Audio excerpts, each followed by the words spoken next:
Today I'm making a roasted chicken recipe that's inspired by the Peruvian roasted chicken we used to buy at the restaurants in Brooklyn and Queens. While this recipe does not contain the hard-to-find peppers traditionally used in this recipe, I can assure you that the flavors will not disappoint. If you're looking for a new and tasty roasted chicken recipe for your friends and family for lunch or dinner, weeknights or weekends, join me in the kitchen and let's start cooking. First, let's prepare the chicken. I always like telling you the price. This one was $2.99 a pound. That's US for a total price of $15.58, 5.21 pounds. We'll start by removing it from the wrapper. Remove the giblets. Then, using a very sharp knife or a pair of scissors, just cut through here, the breastbone. I want to cut it in two. You can leave it whole if you wish. Slice through the skin and the flesh to reveal the bone. See that soft bone there? And just slice through. Very simple. And you can repeat that down the backbone. This is the base of the backbone. This is the center. And towards the side of that bone,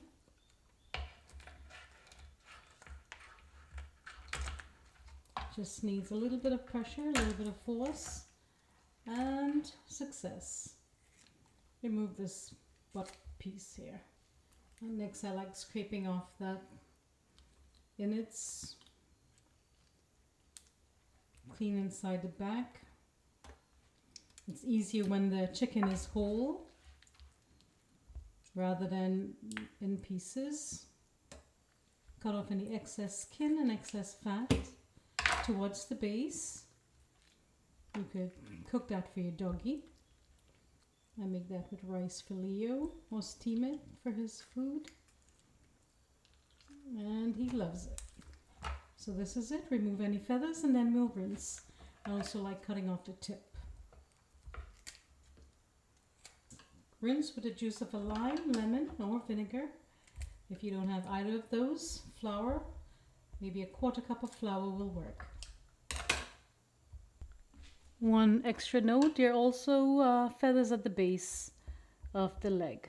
And you can just pick them off, and you can also try to remove this yellow skin or film that's on the base. It's very difficult, and many times I leave it on. Because Leo gets that piece. Fill a container of water, add in about a quarter to a half cup of vinegar, immerse the chicken in to submerge, enough water to completely submerge the chicken. And you can also use the juice of one lime or one lemon, as I've said, or about a quarter cup of flour. You just want to remove the freshness and enhance the flavor of the chicken. Rub the skin.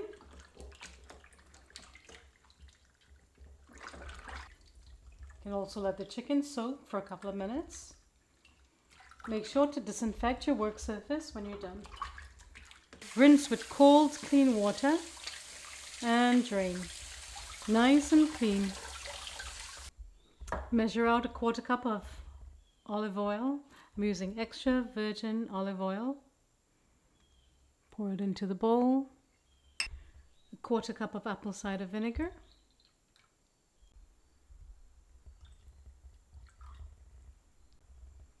1 tablespoon of salt, roasted ground cumin or regular cumin, 1 tablespoon, 1 tablespoon of paprika, and 2 tablespoons of dried oregano, a teaspoon of black pepper, and mix well to combine.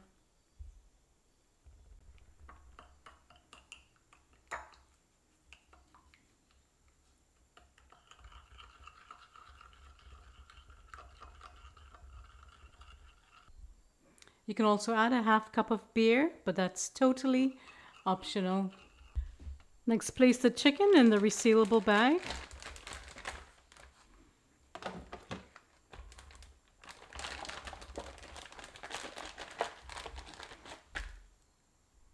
And I'll pour in the marinade.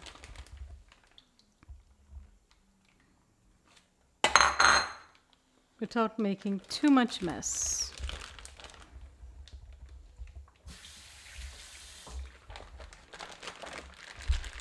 Rub it around to get it nicely coated with all that lovely, aromatic, flavorful marinade. I'll seal it and marinate it overnight, and I'll roast it tomorrow. Marinate for a minimum of 30 minutes. The chicken has been marinating for a couple of days. We'll remove it from the refrigerator and allow it to come to room temperature, about 30 minutes or so. Also, this is a good time to preheat your oven, 350 degrees Fahrenheit. Meanwhile, let me show you how to make an easy one-pan side dish of roasted veggies and potatoes to go along with the chicken. I have this bag of baby carrots. You can get this at BJ's. It comes in a package of 2. Last week we got it from Trader Joe's and it was a multicolored carrots, very beautiful. All you have to do is rinse it and dice it in 2 or 3 depending on the thickness. Next, you can take baby potatoes or regular potatoes. You'll rinse it and you can cut it in 2. If it's very small, you can leave it as is, but I like cutting it down like this. Another great option is sweet potatoes. I got this one at Trader Joe's. It's called murasaki sweet potatoes, or we call it purple sweet potatoes. All you have to do is peel it with the potato peeler down like this and keep it submerged in water, because as you know it will get black like this. So keep it submerged in water, and to prepare you just cut it down maybe half an inch or 1 inch thick, so it will cook in the same amount of time as the chicken.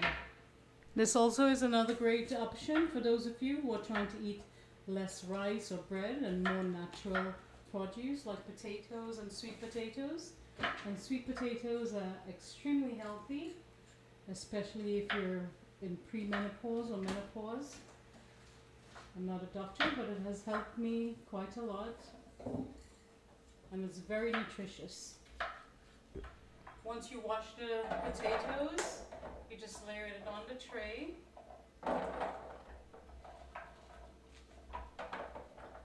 Just layer it on.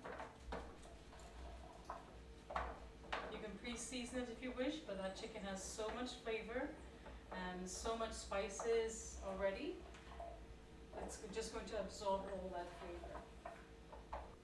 Add any seasoning or aromatic. This is just some celery I have left over in the fridge. I also have an onion laying around. Some thyme left over from yesterday's chana and aloo. I picked this on the garden to put in the chana and aloo. And I made a bottle of the spice that we season the chicken with, so it will make cooking easier in the future. You could sprinkle some on. Again, it's totally optional. Just being a little extra today. And just a sprinkle of salt. That's it. I'm going to place the chicken on. It's well seasoned. It's been marinating for 2 or 3 days because I just didn't get to it. I'll pour the sauce on. This is why you don't need seasoning on the veggies. And I have paprika here. I'm going to add about a teaspoon and sprinkle it on. And just to give it a beautiful color when it's roasting. So sprinkle with a little bit of the roasted cumin. But we really have enough flavors here already.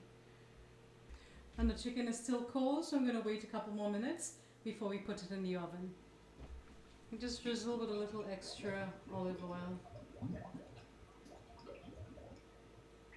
And buy the best, healthiest free-range chicken, so you don't have to worry about the fat or the drippings on the potatoes. It's all very healthy.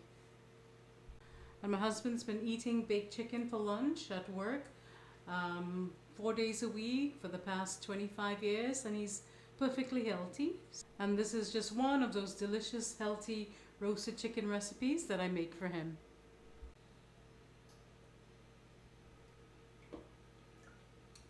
Now we'll make the green sauce. I have 3 jalapenos. To remove the seeds from the jalapeno, you take a small spoon and just scrape it down. If you like the heat, you can leave the seeds in. I'll just remove the seeds from half of it.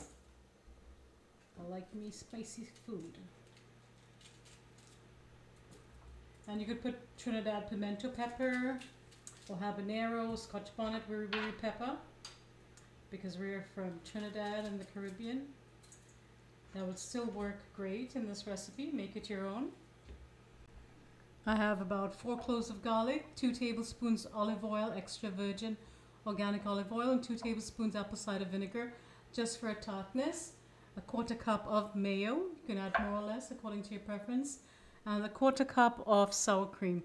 And this sour cream has probiotic, which is very healthy for your stomach. Now we have a bunch of cilantro that I've already washed. And it comes in a package like this at BJ's. Next, place all the ingredients in a blender. And you do need a blender for this. And I'll just cut these a little smaller so I don't break the blender. The blender is already 14 or 15 years old and still going strong. Let's go. The husband will place it all in the mug of the blender.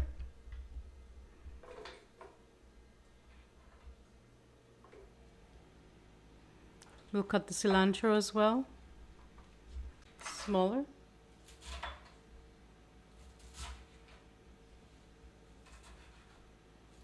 Okay. Place it in the blender. And I've made this sauce without sour cream and mayo.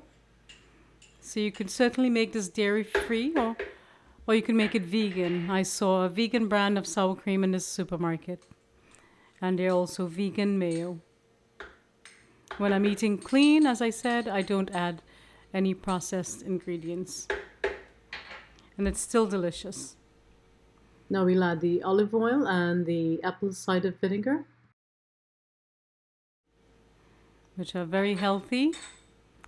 And I don't think apple cider vinegar is a traditional ingredient, but I think it would benefit from this tartness. So then we'll pulse to combine. The power, that's not the power button. Yeah, first one. No, it's plugged on. The husband does not know how to use a blender. You have to put on the power and then you press.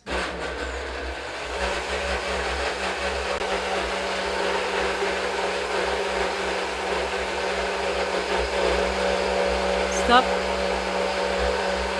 Start with a 1/2 teaspoon and adjust, increase if you want it, if you want a little bit more. Add 1/2 more. If you don't like cumin, you just leave it out. That's it. Blend up. Wait, salt. First taste it and see if it needs salt. Give it a taste. Because mayo might have salt in it. Sour cream might have a little bit of saltiness. A 1/2 teaspoon.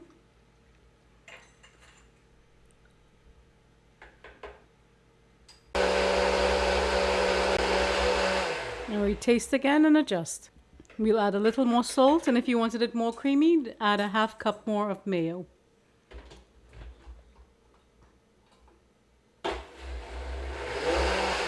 And that's it. Green sauce is done. Absolutely perfect and delicious, with just the perfect amount of spice and garlickiness and tartness.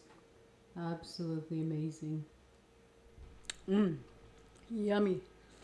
Next, we'll place the chicken in the preheated oven. Make sure that the oven is well heated. And then we'll bake for about 70 minutes. Next, we'll remove it from the oven. It's been about 70 minutes. It's fully cooked. If it takes longer in your oven, just cook it a little longer. Peruvian style inspired roasted chicken looks and smells amazing. It's going to be absolutely delicious. And I'm frying some plantains to go with it. Just slice the plantains, add some salt and fry it. And usually you know the chicken is done when it pulls away from the base of the leg like that. And that's all there is to it, my sweet friends. I hope you've enjoyed being in the kitchen with me, and I hope I have inspired you to make this recipe for your friends and family. Please kindly like, share, leave a lovely comment below, and subscribe if you wish to see more. Until next time, stay safe, be well, cook, share, love, and enjoy your life. Bye-bye.